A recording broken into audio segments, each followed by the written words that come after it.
Guidance and counselling में आज के इस वीडियो में हम बात करने वाले हैं, जानने वाले हैं, समझने वाले हैं qualification and qualities of a counsellor. कि एक काउंसलर की, एक परामर्शदाता की क्या योग्यताएं होनी चाहिए, क्या उसमें गुण होने चाहिए, क्या उसमें स्किल्स होनी चाहिए। तो वीडियो को आखिरी तक देखिए और वीडियो कैसा लगा कमेंट करके जरूर बताइए। तो वीडियो को हम शुरू करते हैं और सबसे पहले हम बात करते हैं काउंसलर के बारे में, परामर्शदाता के बारे में कि काउंसलर कौन होता है। A counsellor is a qualified and trained professional. कि परामर्शदाता एक योग्य और प्रशिक्षित पेशेवर होता है जिसने इस फील्ड में मास्टरी की होती है। और हमें पता है जब हम काउंसलिंग की बात करते हैं तो काउंसलर होता है और सामने काउंसली होता है। काउंसली की कुछ प्रॉब्लम होती है जिसको काउंसलर बातचीत के माध्यम से, अलग अलग जो विधियां हैं, टूल्स एंड टेक्निक्स हैं, ठीक है, एक्टिविटीज हैं, उसके माध्यम से उन प्रॉब्लम्स का पता लगाकर उसको सॉल्व करने का प्रयास करता है। ठीक है, they listen to counselee and provide them with coping strategies and treatment plans to help them deal with various difficulty they face in their personal and professional lives। कि वे प्रार्थी की बातों को सुनते हैं और उन्हें उनके व्यक्तिगत और पेशेवर जीवन में आने वाली जो अलग अलग समस्याएं हैं, जो कठिनाइयां हैं, उससे निपटने में मदद करने के लिए मुकाबला करने की रणनीतियां और उपचार योजनाएं प्रदान करते हैं। ठीक है, इसलिए तो काउंसलिंग जो प्रोग्राम है वो होता है ताकि बच्ची की जो प्रॉब्लम है उसका एक बेहतर सॉल्यूशन बच्चों को मिल सके। He she uses various method and techniques to help client या counsellee manage and overcome there emotional and mental health issue. कि वह प्रार्थी को उनके भावनात्मक और मानसिक स्वास्थ्य मुद्दों को प्रबंधित करने और उनसे उबरने में मदद करने के लिए विभिन्न तरीकों और तकनीकों का उपयोग करते हैं। और अपने स्पेशलाइजेशन के आधार पर ही हम काउंसलर की बात करें तो स्कूल में ये काम करते हैं, हॉस्पिटल्स में काम करते हैं, मेंटल हेल्थ क्लिनिक में काम करते हैं, कॉरपोरेट सेक्टर में काम करते हैं, एनजीओस में काम करते हैं। ठीक है, तो जैसा हमें पता है काउंसलिंग प्रोसेस में क्या होता है, काउंसली होता है, वो स्टूडेंट भी हो सकता है, उसकी अपनी कुछ पर्सनल प्रॉब्लम्स होती हैं। ठीक है, मेंटल इशू होता है और जिसको सॉल्व करने के लिए, अपनी प्रॉब्लम्स को ख़त्म करने के लिए जो काउंसली है काउंसलर के पास जाता है, तो काउंसलर उस बारे में बातचीत करता है।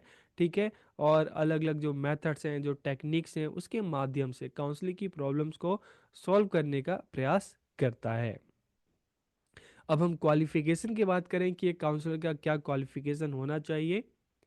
बीए इन साइकोलॉजी, साइकोलॉजी में बीए होनी चाहिए, मास्टर्स होनी चाहिए।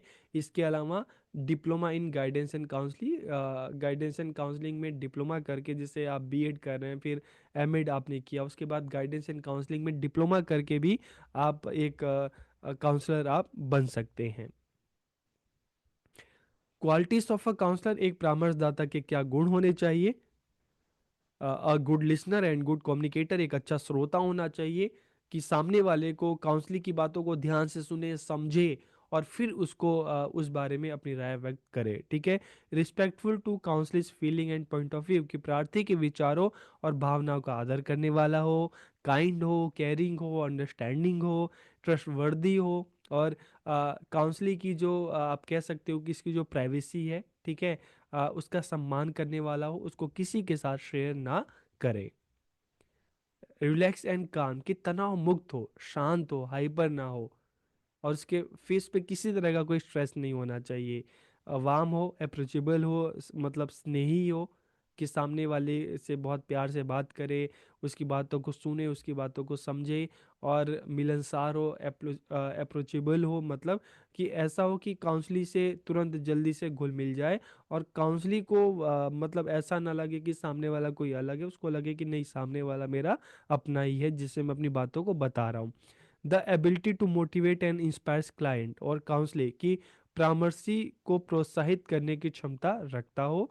मैग्नेटिक पर्सनैलिटी हो, चुंबकीय व्यक्तित्व हो, मतलब उसकी पर्सनैलिटी ऐसी हो कि काउंसलर भी उसकी पर्सनैलिटी की तरफ एक तरह से अट्रैक्ट हो। अट्रैक्ट होने का मतलब है कि उस पर ट्रस्ट करके उसके बाद अपनी जो भी प्रॉब्लम्स है उसके साथ शेयर करे। ठीक है, तो इस तरह की जो क्वालिटीज है काउंसलर की होनी चाहिए। इसके अलावा नॉलेज ऑफ काउंसलिंग मेथड्स की परामर्श विधियों का जो अलग अलग जो मेथड्स हैं उसकी नॉलेज होनी चाहिए। Knowledge of organising counselling service की किस तरह से काउंसलिंग सर्विस को ऑर्गेनाइज किया जाए उसकी नॉलेज होनी चाहिए। नॉलेज ऑफ साइकोलॉजिकल टेस्ट, जो अलग अलग साइकोलॉजिकल टेस्ट होते हैं उसकी नॉलेज होनी चाहिए। Understanding of the problem of the applicant की प्रार्थी की जो समस्याएं हैं उसकी समझ होनी चाहिए। Ability to stabilize rapport with the applicant और काउंसलिंग की प्रार्थी के साथ तालमेल स्थापित करने की क्षमता हो। Ability to solve the problems of the applicant और काउंसलिंग की प्रार्थी की समस्याओं को सुलझाने की क्षमता हो। And ability to evaluate the counselling service की परामर्श सेवा का मूल्यांकन करने की भी क्षमता हो कि बच्चों को जो काउंसलिंग सर्विस दी गई तो कहाँ तक सफल हुई, बच्चे ने अपनी प्रॉब्लम को सॉल्व करने के जो प्रयास किए क्या वो सफल रहे कि नहीं रहे। तो ability to evaluate the counselling service की परामर्श सेवा का मूल्यांकन करने की भी क्षमता होनी चाहिए। इसके अलावा अगर हम स्किल्स की बात करें तो देखिए, अगर लिसनिंग स्किल की बात करें तो एक काउंसलर में लिसनिंग स्किल होनी चाहिए। ठीक है, ऑलवेज लिसन फर्स्ट, कि हमेशा सबसे पहले सामने वालों की बात को सुने, काउंसलिंग की बात को सुने, उसको देखे कि किस तरह से बता रहा है, बताते हुए सामने वाले का क्या इमोशन है, कहीं सामने वाले के जो भी फीलिंग्स हैं, इमोशंस हैं, ठीक है, जो उसके बॉडी लैंग्वेज है, फेशियल एक्सप्रेशन, उसमें क्या चेंजेस आ रहा है। तो ऑलवेज लिसन फर्स्ट, कि हमेशा सामने वाले को पहले सुने। और लिसनिंग में दो चीज़ आती है, हेयरिंग सुनना और समझना, कि सामने वाले की बातों को सुनना और उसके बोलने के तरीके से, उसके एक्सप्रेशन के तरीके से सामने वाले की प्रॉब्लम को समझने का प्रयास करना। ठीक है, तो understanding includes what is told by the person, how it is told untold and what happens in me as counsellor at that time, की समझ में शामिल है कि व्यक्ति द्वारा क्या बताया गया है और किस तरह से सामने वाला बता रहा है। ठीक है, परेशान होके बता रहा है, रोते हुए बता रहा है, उसके फेस का एक्सप्रेशन किस तरह से है। ठीक है, और उसकी बातों को सुनकर जो काउंसलर है, ठीक है, उसको मतलब किस तरह का उसका रिएक्शन हो रहा है। तो ये सारी चीजें जो है कि सुनना, और सिर्फ सुनना नहीं, सुनकर समझना। क्वेश्चनिंग स्किल, प्रश्न पूछने का कौशल, knowledge of different questioning techniques, की विभिन्न प्रकार के प्रश्न पूछने की तकनीकों के बारे में जानकारी हो।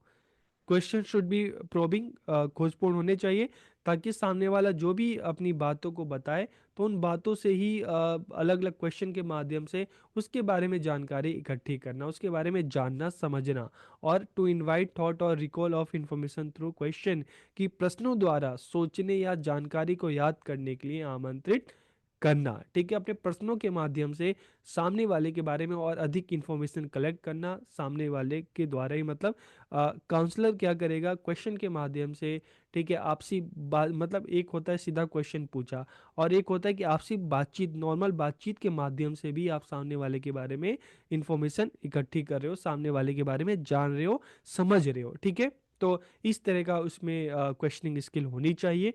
क्वेश्चनिंग स्किल अच्छी होगी तभी तो आप सामने वाले के बारे में सामने वाले से ज़्यादा बात कर सकते हो, उसके बारे में ज़्यादा से ज़्यादा इंफॉर्मेशन कलेक्ट कर सकते हो। इसके अलावा रिस्पॉन्डिंग स्किल का मतलब है कि जब सामने वाला अपनी बातों को बताए तो आपका रिस्पॉन्स किस तरह का होना चाहिए। तो पहली चीज़ है कि देखिए, जब आपस में बातचीत होती है ना, ठीक है, चाहे आप अपने फ्रेंड से बात कर रहे हो, अपने टीचर से बात कर रहे हो, और काउंसलर से बात कर रहा है, तो हमेशा जो सुनने वाला है, मान लो काउंसलर अपनी प्रॉब्लम्स को काउंसलर को बता रहा है, तो उस टाइम काउंसलर जो है वो बिल्कुल एक्टिव होना चाहिए। ठीक है, एक्टिव होना चाहिए, समयबद्ध होना चाहिए, बी टाइमली होना चाहिए, कि जो भी काउंसलिंग प्रोग्राम है तो उसमें समय ना खराब करे, सामने वाला अपनी बातों को बोले तो तुरंत रिस्पॉन्स करे। ठीक है, एक्टिव होना चाहिए, टाइमली होना चाहिए, और भी डिस्क्रिप्टिव जहां जरूरत पड़े। ठीक है, तो अपने आंसर को अच्छे से, मतलब बात को अच्छे से करे, उसको अच्छे से डिस्क्राइब करे, और जहाँ जरूरत पड़े वहाँ पे उसको अच्छे से डिस्क्राइब कर सकता है। जहाँ ज़्यादा शब्दों की जरूरत पड़े ज़्यादा शब्दों का प्रयोग करे, जहाँ ज़्यादा समझाना है उस हिसाब से बात करे, जहाँ कम समझाना है तो कम शब्दों का प्रयोग करे, और जो भी बातचीत हो, जो भी रिस्पॉन्स हो, यूजफुल होना चाहिए। तो इस तरह की रिस्पॉन्डिंग स्किल होनी चाहिए, कि मतलब जब आपसे कोई कुछ कहता है तो आपका रिस्पॉन्स किस तरह का होना चाहिए। जहाँ आपको हमेशा एक्टिव होना चाहिए, बिल्कुल टाइमली होना चाहिए, कि जहाँ पे उसकी बात को ख़त्म हो वहाँ पे आप अपनी बातों को बताओ, और ज़रूरत पड़े तो आप उसको डिस्क्राइब करो। ठीक है, छोटे में बताना तो छोटे में बताओ, लेकिन जो भी हो यूज़फुल होना चाहिए। कम्युनिकेटिंग स्किल, ठीक है, संप्रेषण कौशल, तो जैसे हम कम्युनिकेशन की बात करते हैं ना, टू वे प्रोसेस होना चाहिए। आपने बोला, सामने वाले ने सुना, सामने वाले ने बोला, आपने सुना, ठीक है, फिर आपने रिस्पॉन्स किया। तो सबसे पहला होना चाहिए कि पेशेंस होने चाहिए, पेशेंस लिसनिंग, धैर्यपूर्वक सुनना होना चाहिए। फिर एम्पैथी होना चाहिए, समानुभूति, मतलब जब आप सामने वाले से बातचीत करो ना, तो बातचीत में क्या होना चाहिए, समानुभूति, मतलब काउंसलिंग की अपनी प्रॉब्लम है, काउंसलर उसको सुन रहा है, तो समानुभूति मतलब आपको इस तरह से बिल्कुल बिहेव करना है कि जैसे उसकी प्रॉब्लम हो, आपकी प्रॉब्लम है, ठीक है। तो इस तरह से मतलब उसकी जो प्रॉब्लम है, उसकी समस्या है, वो उसको आपको भी फील करना है। समानुभूति, सहानुभूति नहीं, समानु मतलब उसकी जो प्रॉब्लम है वो आप उसको खुद से फील करो और आपस में बातचीत करो कि जैसे सामने वाले की प्रॉब्लम है, वो प्रॉब्लम आपकी खुद की है, उसकी प्रॉब्लम आपकी प्रॉब्लम है, उस हिसाब से उससे डील करो। तो सामने वाले को भी लगेगा नहीं, ये मेरी जो प्रॉब्लम है उसको बहुत ध्यान से सुन रहे हैं, समझ रहे हैं, ठीक है। प्रोबिंग जांच हमेशा क्वेश्चन के माध्यम से, प्रश्नों के माध्यम से काउंसलिंग के बारे में ज़्यादा से ज़्यादा इन्फॉर्मेशन जो है आप इकट्ठी करो। ट्रस्ट एंड रिस्पेक्ट होना चाहिए सामने वाले को, ठीक है। चाहे उसकी जो भी प्रॉब्लम हो, उसकी जो भी एक्टिविटी हो, हमेशा उसको एक्सेप्ट करो, ठीक है। नॉन जजमेंटल होना चाहिए, पहले से जज नहीं करना चाहिए, नहीं तो सामने वाला जो है वो अनकंफर्टेबल हो सकता है। हमेशा उसको ऑब्जर्व करो। और समराइजिंग, लास्ट में सारांश बनाना, ठीक है, कि क्या निष्कर्ष निकला, क्या कंक्लूजन निकला, क्या कर सकते हैं प्रॉब्लम को दूर करने के लिए। तो इस तरह से हमने देखा कि एक काउंसलर की क्या क्या क्वालिटीज़ होनी चाहिए, क्या क्या क्वालिफिकेशन होना चाहिए, क्या क्या स्किल्स होनी चाहिए। तो वीडियो आपको कैसा लगा कमेंट करके ज़रूर बताइए। आप सबका बहुत बहुत धन्यवाद।